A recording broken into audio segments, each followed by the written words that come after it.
Assalomu alaykum. Quyidagi kvadratik formaning kanonik va normal formaga keltiramiz.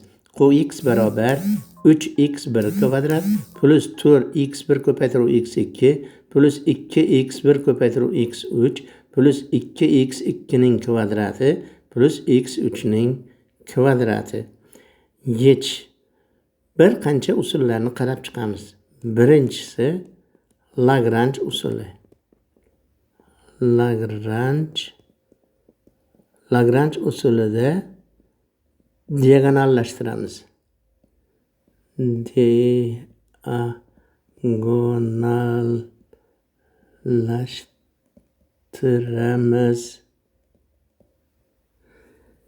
Buning uchun berilgan kvadratik formani quyidagicha yozib olamiz.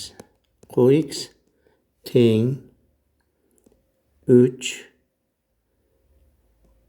x1 ning kvadrati plus 4 taqsim 3 x1 ko'paytirilgan x2 plus 2 taqsim 3 x1 ko'paytiruv x3 plus 2 x2 ning kvadrati plus x3 ning kvadrati.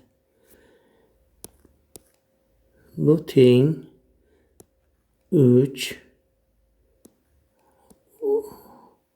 cos x1 plus 2 taqsim 3 x2 plus 1 taqsim 3 x3 ning kvadrati va ortiqchasini ayirib tashlaymiz. Minus 4 taqsim 9 x2 ning kvadrati minus 1 taqsim 9 x3 ning kvadrati minus 4 taqsim 9 x2 ko'paytiruv x3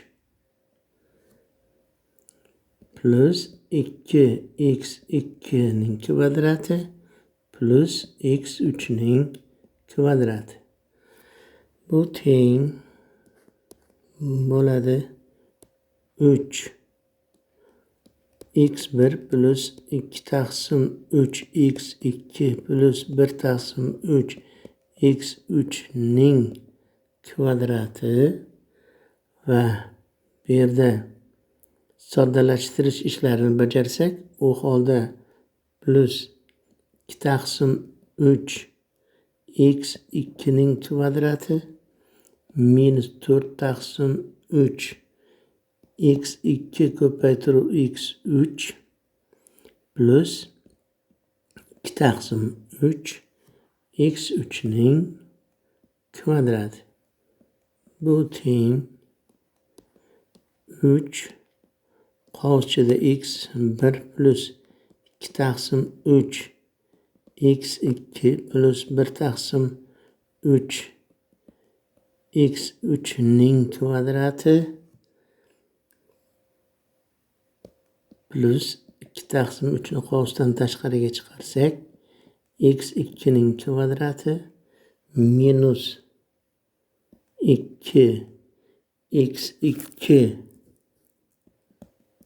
x3 plus x3 ning kvadrati. Bu teng bo'ladi 3 x1 plus 2 taqsim 3 x2 plus 1 taqsim 3 x3 kvadrati plus 2 taqsim 3 qovchida x2 minus x3 ning kvadrati.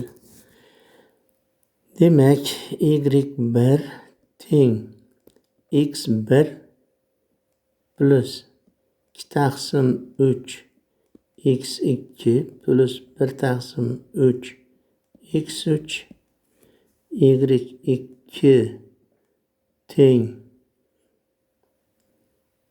x2 minus x3 hamda y3 teng x3. Demek kvadrat formamiz quyidagi kanonik ko'rinishga ega bo'ladi. Ya'ni q y1 y2 y3 teng 3 y1 kvadrat plus 2 taqsim 3 y2 ning kvadrati plus 0 y3 ning kvadrati. Endi buni normal holatga keltirishimiz mumkin.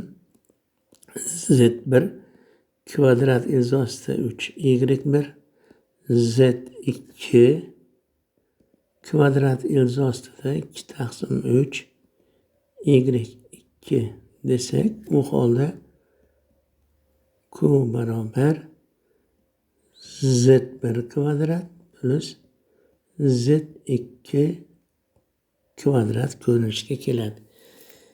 Endi ikkinchi usulni qaraymiz. Ikkinchi Gauss usuli. Gauss usuli. Berilgan kvadratik formani matritsasini yozib olamiz. U A barobar 3 2 1 2 2 0 1 0 1. Buni diagonal ko'rinishga keltiramiz. Bu ekvivalent bo'ladi 3 2 1. Birinchi ustunda birinchi nollar hosil qilamiz. Buning uchun minus 2 taqsim 3 ga ko'paytirib qo'shamiz. U holda 0 2 taqsim 3 va minus 2 taqsim 3. Minus 1 taqsim 3 ga birinchi qatorni ko'paytirib uchinchisiga qo'shamiz. 0 minus 2 taqsim 3 va 2 taqsim 3. Endi bu ikkinchi qator bilan uchinchi qatorni qo'shadigan bo'lsak 0 2 taqsim 3 minus 2 taqsim 3 va uchinchi qatorda nollar hosil bo'ladi. Va buni quyidagicha almashtirsak 3 0 0 0 0 va 2 taqsim 3 0 0 0 hosil bo'ladi. Demak q barobar diagonal bo'yicha demak birinchisi 3 y1 kvadrat plus 2 taqsim 3 y2 kvadrat plus 0 ko'paytiruv y3 kvadrat. Endi uchinchi Yakobi usuli. Bu usulda demak matritsani yozib olamiz. 3 2 1 2 2 0 1 0 1. Quyidagi determinantlarni qaraymiz.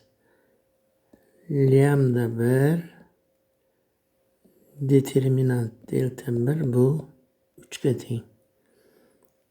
Delta 2 demek bu 3 2 2 2 elementli determinant bu 2 ga teng. Va delta 3 teng quyidagi 3 2 1 2 2 0 1 0 1 determinantni qarasak, buni hisoblasak, buni qiymati 0 ga teng. Demak, lambda 1 bizda delta 1 bu 3 ga teng. Lambda 2 delta 2 bölüngen delta 1 yoki 2 taqsim 3 va lambda 3 bu delta 3 bölüngen delta 2 yoki 0 taqsim 2 0'ga teng. O holda bu kvadratik formamiz 3y1 kvadrat plus 2 taqsim 3y2 kvadrat plus 0 ko'paytiruv y3 kvadrat ko'rinishga keladi. E'tiboringiz uchun rahmat.